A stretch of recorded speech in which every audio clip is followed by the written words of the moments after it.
برای مادر مهربانتان که امروز ترک خاندانش میکنید تعظیم بگید. تعظیم های اولی گلروزک برای شیر سفید مادر است. تعظیم های دیگرش باشد بهر رنج و مشقت هایی که مادر به بایه رساند. گلروز عزیز امروز که ترک خاندان مادر میکنید، مرمت به مادرتان نزدیک شده اکنون مادر جان را به آغوش گیرید.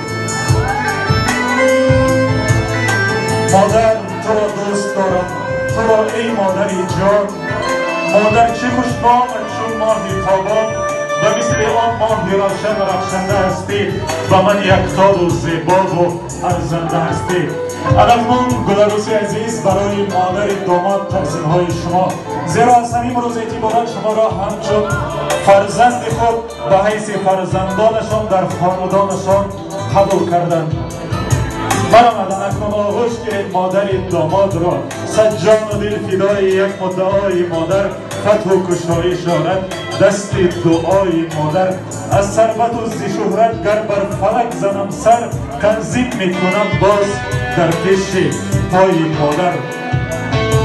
داماد عزیز با امید پدر گردیدن یک پدر جانتان را به آغوش گیرید. برآمد نمک در کانها شیرین‌تر از شهد و شکر گردد، جگرها خون شود تا یک پسر مثل پدر گردد.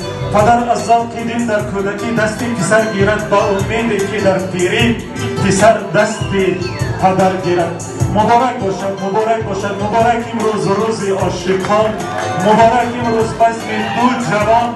مبارک گویمت بادام مبارک، مبارک گل عروسی نازنین خاندان. این گل عروسی نازنین به خاندان شما اکوی شهرت جان، اکوی مهربانان مبارک باشد. و اینک بیایید دوستان عزیز همه دست یکدیگر را میگیریم، گرد عروس و داماد یک دبر زیبا میگیریم. اهل خانواده و عروس و داماد را برقصی سفید دعوت میکنیم. یک دستان خود را قطیده گرد عروس و داماد یک پروانه شوید دوستان.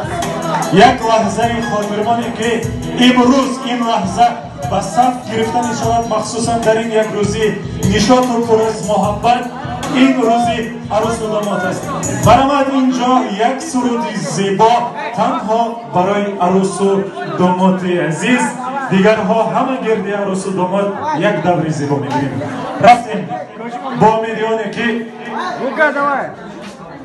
امیدیانی که عروس و داماد عزیز ما سلطان قلب های یک دیگر باشند. ترانه زیبایی سلطان قلبم تو هستی.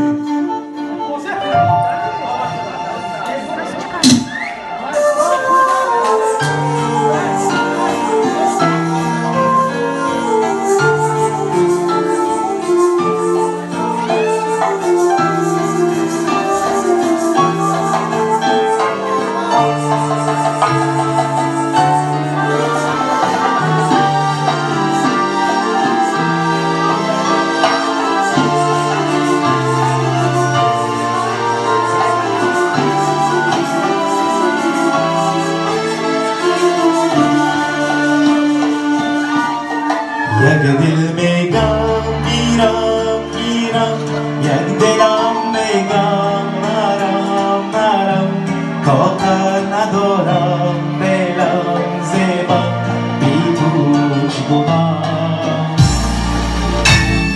پیش عشقی زیبا زیبا غیر کوچه دنیا دنیا، با یاد تو من هر جا